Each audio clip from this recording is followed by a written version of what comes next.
What is the best awakening in the strongest Battlegrounds? Is it KJ with unlimited flex works, or could it be a boss moveset? In this video, I'm gonna be ranking every ultimate in the strongest Battlegrounds on 3 different criteria. First, the total damage you can do in awakening. Secondly, the benefits you get in ultimate. And thirdly, how cool the finisher animations are. Without further ado, the first moveset is gonna be Saitama. So as we know, Saitama comes with 4 different moves. First up, we got Death Counter. Pop out Death Counter. I'm sorry, dummy. You have to go, and Death Counter does a whopping 100 damage. Tally up the damage so far to 100. All right, next move up, we got Table Flip. Go ahead, send it down right there. And goodbye, dummy. Boom. Oh my goodness. And yep, dummy died again. All right, we got another 100 damage for a total of 200 damage so far. Next up, we got Serious Punch. So far, Saitama has 2 100 damage moves. Let's see. Boom. Knock him back. Let me get up. And he did not get up. Damn. So far with 3 moves, Saitama does 300 damage in Awakening. And last but not least, we got Omnidirectional Punch. There you go. Go ahead, jump around real quick. Boom, boom, boom. Let's see how much damage this do. Right now, go ahead, punch him down. I mean, we kind of know this already. And that right there's another whopping 100 damage. So Saitama's Awakening does a total of 400 damage across the 4 different moves it has. That's like a perfect score in damage. But as some of y'all might know, there's also 3 more hidden moves in Awakening. The first one, we got Serious Slap. Here we go. Go 1, 2, 3. Uppercut. There we go. Boom. Got a little fly. This fly right here is invincible. It's undefeated. Here we go. Serious Slap. There we go. Let's see how much damage that do. 34% damage. All right. So far the total is 434. Next move up, we got Serious Trash Can, which all you gotta do is go ahead and pop Awakening. Before using any moves, comes a trash can to pick it up. You get a little custom animation, and then you yeet it at him. There you go. Let's see. For a whopping...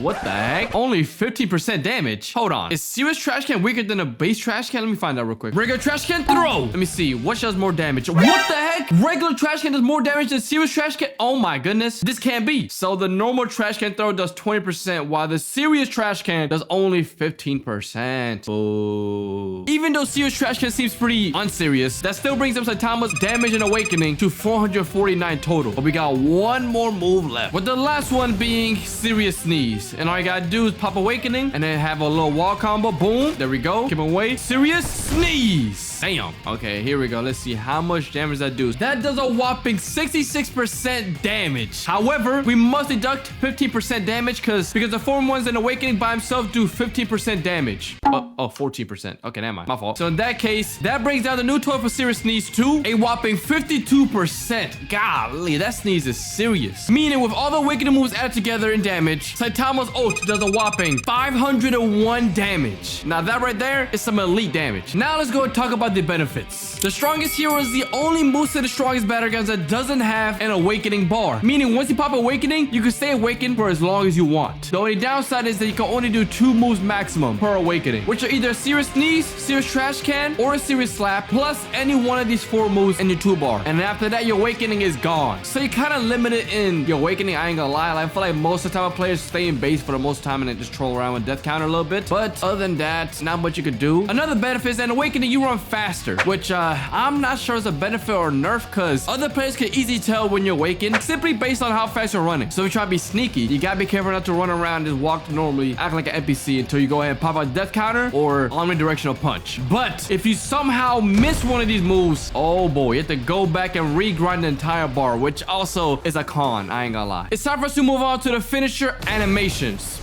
All right, we finished the finisher animations. Yeah, so it doesn't have any. Now, due to the elite damage and the fact that you have infinite Awakening, I'm about to go ahead and put Saitama up to S tier category. It's probably one of the best Awakenings in the game. All the moves one shot. Next up, we got one of the OG Awakenings, the Garo moveset. And this does a whopping 30%. Oh my goodness. The Awakening alone does 30%.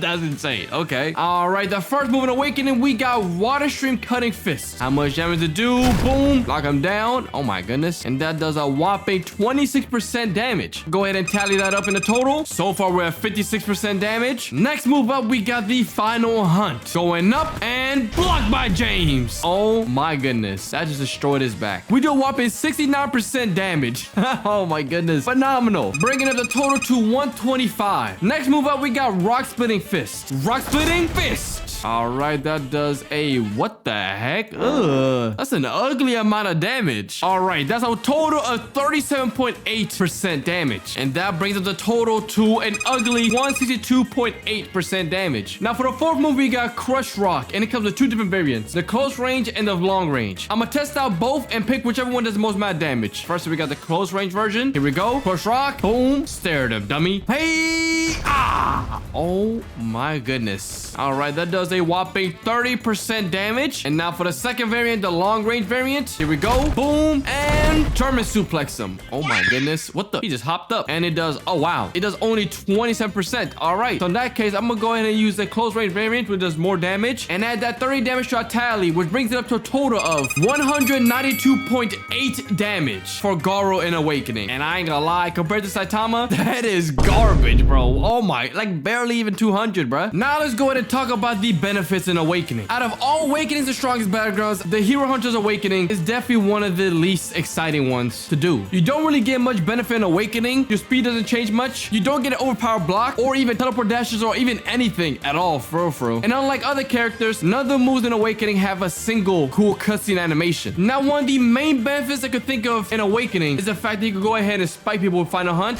which I ain't gonna lie, this right here is probably the most fun move to do, just spiking somebody down. Also, Final Hunt can indeed bypass death counter, so even if somebody walk around with death counter, they can still get spiked. But honestly, that's basically where all the benefits to Awakening ends. Like, this might be a crazy take, but personally, I like the base Garo moveset more than the Awaken moveset. However, they did recently update Crush Rock. Now after you land on a player and do this little animation right here, you start lunging toward the next player and... okay, that was embarrassing. I missed.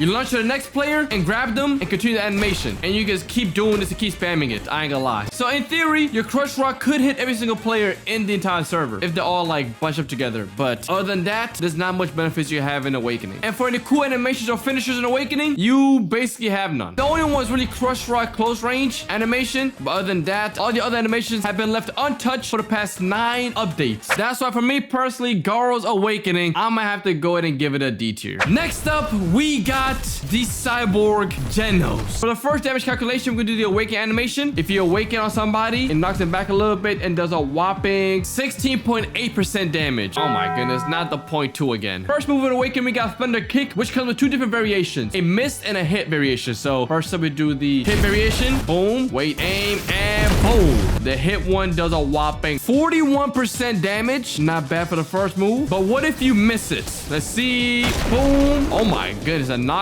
And when you miss it, it does only 20%. In that case, we'll use the first variation instead and add that 41%, bringing our total so far to 57.2%. Next up, we got Speed Blitz Dropkick. Here we go. Oh my goodness. WWE. Golly, it's a lot of damage. 49%. Wow. Bringing our total to 106.2. Next up, we got Flame Wave Cannon. Here we go. Oh my goodness. Burn that boy down. Surprisingly, does less than Speed Blitz Dropkick. What the heck? Dealing a whopping 34.2% damage. Bro, what's up with the 0.2s, bro? It's really annoying. Now, that means our total right now is at 140.4%. Next up, we got Incinerate, which I believe does more damage if they're right behind you. So let me go stand right behind the dummy real quick. Here we go. Boom. All right, send him. Come on. Dummy, and golly, just burn the entire map. And that does, oh my goodness. We got another 0.2, bro. Oh my goodness. But hey, that Incinerate does 79.2% damage. That brings it up to a total of 219.6 damage on our list so far. Range. With this Awakening, the main benefit is the fact that 3 of your moves cover half of the entire map, if not the full map. You got Speed Blitz Dropkick, Flame Wave Cannon, reaching the other end of the map, and obviously everyone's favorite, Incinerate. This is destroying basically the entire map. The main downsides of Awakening as Genos is that your first 3 moves have pretty small hitboxes. I'm not gonna lie. You gotta make sure you aim your Speed Blitz Dropkick you're doing from far distance, because if you somehow miss it, I ain't gonna lie, you have to go ahead and run all the way back and then re-engage with the fight, which I ain't gonna lie, right, that right there is time wasted off your Awakening. And also with Flame Wave Cannon, somebody can stop it by just punching you and your whole move is gone. So you gotta make sure your aim is on point with Genos. And just like Hero Hunter, the Awakening has no cool cutscenes. But overall, solid Awakening, I'm about to go ahead and put Genos up to the A tier category. Next move setup, we got the fastest moveset of them all, Speed O Sonic. First category, we got the damage. Let me see, how much damage does the Awakening animation do? Let's see if I can aim it. Boom, boom, boom, boom. For a whopping 30.2% damage. Okay. First move in Awakening, we got Twin Blade Rush. Boom. Here we go. A little cutscene. Bang, bang, bang, bang, bang, bang, bang. I ain't gonna lie. I do not remember Sonic doing that in the anime, but hey, it looks pretty nice though. I like it. For a whopping 39% damage. Making our total 69.2% so far. Next move up, we got Straight On. Here we go. First, you gotta go ahead and run around real quick. Make sure you aim the move. Bam! He's saying the first slice does 30% damage. For a move that lets you run around the whole map, that's not that bad. And that tallies up our total to 99.2%. Next move up, we got Carnage. Here we go. Carnage. Boom. I think I got most of the hits I needed. 82.5%. For an Awakening move, that might be the weakest one so far for a measly 17.5%. And that brings up a total to only 116.7. But here we go. Last one, we got Fourfold Strike. Fourfold Strike. Come on. Boom. Oh, big boy damage. Hold on. We got some big booms. For a whopping 35% damage. Okay. That brings our total for Sonic to a measly 151.7 damage. The weakest one so far. But not time for the benefits. First benefit in Awakening, you get teleport dashes in Awakening, making it a lot harder for people to catch you. And I ain't gonna lie, in PvP, it's very annoying to catch somebody like this. During your ultimate, you get 20 dashes, so use them wisely. Not only that, but the Awakening has one of the fastest traveling moves in the entire game. Boom. Little cutscene. Most of your cutscene give you iframes. So if you're a runner, this is the perfect moveset for you. This is every runner's dream. The main downsides of this Awakening is the fact that most of the moves are cancelable before the final hit of the animation lands. Also, 4-4 Strike is punishable if you miss it, because you cannot move during the animation. So you better make sure you don't miss that. Regarding animations, this right here is probably the best animation it got in this moveset. The Twin Blade Rush. It hasn't been changed that much at all, but hey, I ain't gonna lie, it still cooks. Even though it's one of the most annoying movesets to fight, I'm gonna have to go and put Deadly Ninja up to B tier. It's a solid moveset, kind of weak, but very fast. Next up, we got the Crash Out Metal Bat. And oh boy, the damage may be able to beat Saitama's. But first up, we gotta see how much damage does the Awakening animation do. All right, there you go. What is that percentage? 17.3% off just Awakening. Now for the first moveset, we got Savage Tornado. Savage Tornado, 1, 2, and 3. There you go, and land. Oh, that percentage is disgusting. Surprisingly, Savage Tornado does only 23.7% damage. I thought it'd be more, making our current total at 41 damage. Next move up, we got Brutal Beatdown. Brutal Beatdown. Here we go. 1, 2, 3. Boom, boom. Catch him. 1, 2, 3. Here we go. Going up and boom. Oh my goodness. See how much damage that do. Ooh, 50% damage. So far, our total is at 91%. Next move up, we got Strength Difference. Let's see how this goes. Here we go. Strength. Boom. All right. Goodbye. Bam. Ooh, wee. A whopping 65% damage, leading up our total to 156. And lastly, we got Death Blow, which has two variations, a counter variation and a miss variation. And of course, I'm gonna test them both. First up, let's go try the miss variation. Here we go. The miss variation does a whopping 45% damage. All right. And now for the counter. Boom. There we go. Ooh, push it right in the chest. All right. Hold on, hold on, hold on. Don't see me. Now you do. Goodbye. Skadoosh. Golly. Straight 100 damage. That brings our total up to a whopping 256 damage. It's just 245 damage behind Saitama. Golly. But now for the benefits in Awakening. If you guys didn't know, both Savage Tornado and Brutal Beatdown can be canceled if somebody hits you while the move's getting activated. However, there's a pump fake trick. With both Savage Tornado and Brutal Beatdown, you can cancel these moves into Death Blow, weave, and bam! Essentially faking them out. So if a player try to cancel your move, nope. You can go ahead and get Death Blow countered, take some high IQ to land, but when it lands, oh boy, it's so epic. Outside of the fact that the first two moves are cancelable, there's not many cons with this Awakening. And as y'all seen already, the Strength Difference and Death Blow animations are heat that cooked up with this one. That's why I'm putting Metal Bat's Awakening up to the S tier category. High damage, great animations, and some pretty good benefits. Next up, we got the second swordsman of the video, Atomic Samurai. Golly. And you know we gotta check the damage on that animation. Let's see how much damage does it do. Here we go. We get a big AoE circle. Boom. Oh my goodness, that looks violent. Let me see how much damage it does. 35% damage from just the Awakening animation alone. For the first move in Awakening, we got Sunset. Here we go. 1, 2, 3, 4. There we go. We got some sun breathing moves. You know what I'm saying? Boom. Oh my goodness. Dealing a whopping 62.9% damage, bringing the total up to 97.9. Next up, we got Solar Cleave. Solar Cleave. Gah.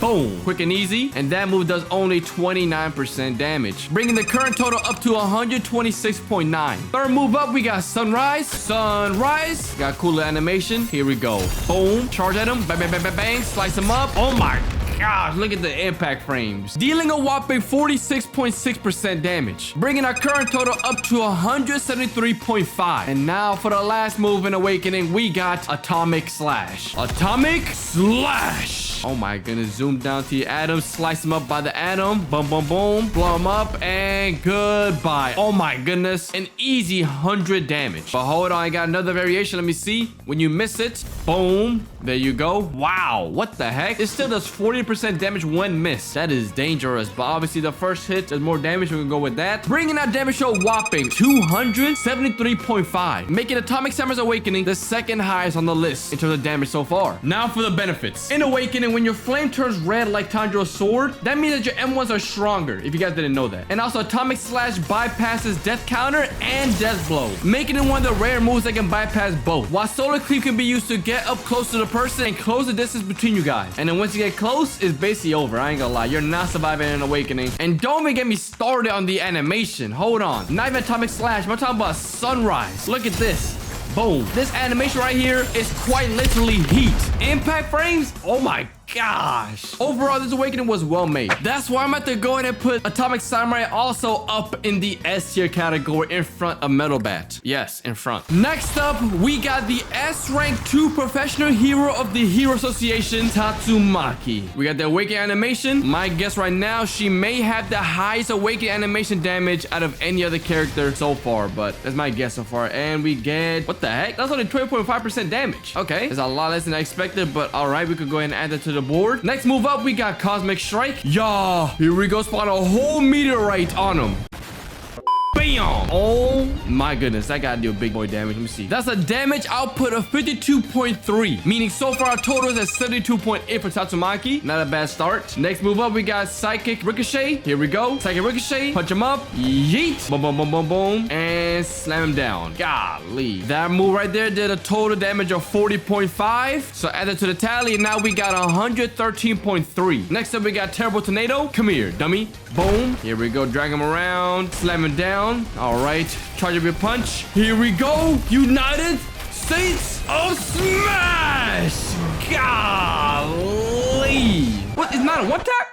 Why does it leave you alive with only 5.3%? Why did I just kill them? That doesn't make any sense. That move right there did a whopping 94.7 damage. And add that to our tally, we got a total of 208 so far. But hold on, we still got one more move to go. Sky Snatcher. Here we go. Go ahead. Slam it down. Yeet. Pretty simple move, pretty simple move. And that does a 28 damage, bringing our total to a whopping 236. That puts Tatsumaki as the 4th strongest moveset so far in the video. Now it's time for some interesting benefits. First up, this is the only Awakening where you can do this. Go ahead and fly up, just staring down at everybody, watching everybody below you. So that's pretty cool. You can go ahead and fly around the whole map like a superhero. Aside from having one of the best escape moves in the entire game, Tatsumaki's Awakening has great defense and even greater AoE damage with Cosmic Strike. It also has the fastest M1 startup out of any other moveset in the game. And the major downside is the fact that Cosmic Strike, Terrible Tornado, and Sky Snatcher can all be ragdoll canceled. So basically 3 unit moves can deal 0 damage if they just time their ragdoll correctly. So that's pretty annoying. With all that being said, the animations are still pretty cool. For Tatsumaki, I'm putting up in the A tier category. For this next moveset, we got a limited time moveset, the Frozen Soul moveset. And what's interesting about this moveset is in Awakening, you don't get a move. Your moveset is basically only your activation, and that's it. All right, so I press G, boom, 1, 2, 3, 1, 2, 3, 1, 2, 3, and boom. All right, and that moveset does a whopping 60% damage. Wow, making it officially the worst Awakening in terms of damage so far. When it comes to the benefits, I ain't gonna lie, there's not many benefits, but one cool fact is that this Awakening, Death Blow and Death Counter both get canceled out by this Awakening. It is pretty nice for fine teamers because on the last hit, it gives them a little freeze effect and makes them look like an ice cube. And the only animation you get is the Awakening animation. But I ain't gonna lie, it is kind of clean though. Or I should say it's pretty cool. You see what I did there? Because ice is cool. So I said it's pretty cool. Like it's cold. Okay, now my fault. I'm sorry. It wasn't funny. That's why for me, the Soul King gets a low B tier, high C tier. Next up, we got the Martial Artist Awakening. First up, let's see how much damage does the animation do for the Martial Artist. Boom. That animation does a calm 20% damage. Go ahead and add it to the board. First move up, we got Grand Fisher. Grand Fisher. Boom. Bam. Okay, there we go. We got the double hit landed, and we did 50% damage. All right, perfect. Go ahead and add it to the list, and now we got a total damage of 70%. Next move up, we got Twin Fangs. Boom, boom, boom, boom, boom, boom, boom. Gotta scratch him up in the fangs. Turn and down slam him. Not bad, not bad. We did 40% damage. You know what? I like how clean the percentage are. Let's keep this up. Giving us 110%. Next move up, we got Earth Splitting Strike. Here we go. Boom. Go ahead and put a little cutscene. Kick him down. All right, let's see how much damage does this move do. I don't think we get 100, but it will give us a good amount of damage for Martial Artist. We get 61% damage, giving us a total of 171. And now for the last move, Last Breath. Here we go. Such a harder blaze. There we go. Kick him up. All right. Dragon drop kick. Oh my goodness. Here we go. See what the heck? Easy dead. Easy dead. Golly, 75% damage. Damn. Giving us a total damage of 256 in Awakening, which for some odd reason is the same amount of damage as Metal Bat in Awakening. We got our first high. What the heck? When it comes to the benefits of this Awakening, you get one move with giant AoE, another move with God Armor or iframes, and 2 different cutscenes. So I ain't gonna lie, with this moveset, you can have a lot of fun already. Not only that, but in Awakening, every single time you do an uppercut, you spawn a little dragon that throws away the enemy, which I mean, I don't know if you like that or not, but it's a pretty cool animation. It does extra damage as well, I believe. And for the only downside that I could say is the fact that your 4 move, Last Breath, is cancelable by just a simple N1. Like, what? However, we don't really care about that because this Awakening is the only Awakening that has a finisher in Awakening. I kind of repeated myself, but basically, let me show you guys. Most of you guys probably already know, but this Awakening, when you land Grand Fisher on the player that's about to die, you get a custom animation where you kick him against the wall, drag him down, and he spawn this Dragon Punch and kill them with it. Yo, that animation is fire, bruh. Oh my goodness. That's why for me, Martial Artist is gonna be a high A tier. It's just slightly below Metal Bat, making it not an S tier, but it's still pretty close. Next up, we got the Child Emperor moveset. And I'm not gonna lie, his Awakening right now is pretty disappointing. Mainly because he doesn't have an Awakening. Yup, so the only thing this Awakening does is give you your HP back. That's pretty much it. I'm not gonna lie. You don't get any cool animations right now. You don't get any special moves. Just your HP back. That's why Child Emperor, you're gonna get an F tier for now. Your Awakening is non-existent. This next Awakening needs no introduction. That's probably one of the most hype movesets in the last 4 months. And that is the KJ Awakening. First move, we got Stoic Bomb, Stoic Bamboo. Bam! And that one right there is an instant one-shot. So you go ahead and add up 100 points to the tally. Next move up, we got 2020 drop kick. Here we go. Boom. The black flash punch. Knock him back a bit and then drop kick him right in the face. Bam. 2020 drop kick. Boom. And that one right there is also a one-shot, as you can tell by the weakest dummy. So far, we have 200 points in damage. Third move, we got 5 seasons, which basically a move where you leap in the air and then you auto-track your attack to any player you want and then press 3 again. Boom. 5 seasons. And it has a pretty large AoE, I ain't gonna lie. And that one right there, let's see, is also an instant one-shot. So far, we have 300 damage total for KJ. And lastly, we got everyone's favorite move, Unlimited Flex Works, the KJ Domain expansion. And there we go. Golly. And that right there is also a one-shot move. So therefore, in Awakening, KJ does a total of 400 damage. A perfect score, but still not enough to beat Satama. The best thing about this Awakening is that once you awaken, you're basically guaranteed to kill somebody in Awakening. And 3 of your 4 moves are AoE attacks. And the only downside about this Awakening is the fact that other people can have this Awakening as well. Because I ain't gonna lie, if somebody else awakens, it's gonna be very annoying to fight because you kind of can't. But I ain't gonna lie, the animations by itself already cook. You also do get like this cool little fire emblem next to your 4 move whenever it's fully charged up, so that's pretty cool. And obviously for me, KJ is gonna be up in the S tier as probably the best Awakening in the entire game. And for the last moveset, we got the strongest sorcerer today, Gojo. 6 Eyes Awakening. There we go. Yes, sir. In Awakening, we get Reversal Red Max, as we all know. Boom. We also get Lapse Blue Max. Little blue ball. There you go. Pretty sure we all seen that move before. But now for the new move, we got the one and only Hollow Nuke. Hollow Nuke. Damn. All right. If you guys can't tell already, this is not the strongest Battlegrounds. This is like a random modded game I found that has like a Gojo Awakening. Awakening. I thought it was pretty cool, so I just had to add it. But no, this is not Strongest Battleground, sadly. Because in a real game, when you press G with Gojo, nothing happens. Yep. So Gojo has no Awakening, sadly. So that's kind of a waste of potential. Because I ain't gonna lie, though, his base is already pretty good. But I just felt like it would have been so nice if we got some like new Gojo moves or some like manga Gojo references. It looks so clean. But yeah, no moves to Gojo. But with that being said, Gojo's base is still in Awakening by itself. So we're gonna add Gojo to its own category, the Gojo category. And that right there is every single Awakening Strongest Battlegrounds ranked from worst to best. If you guys agree or disagree with any of these, comment down below and let me know your thoughts. And as always, toodles!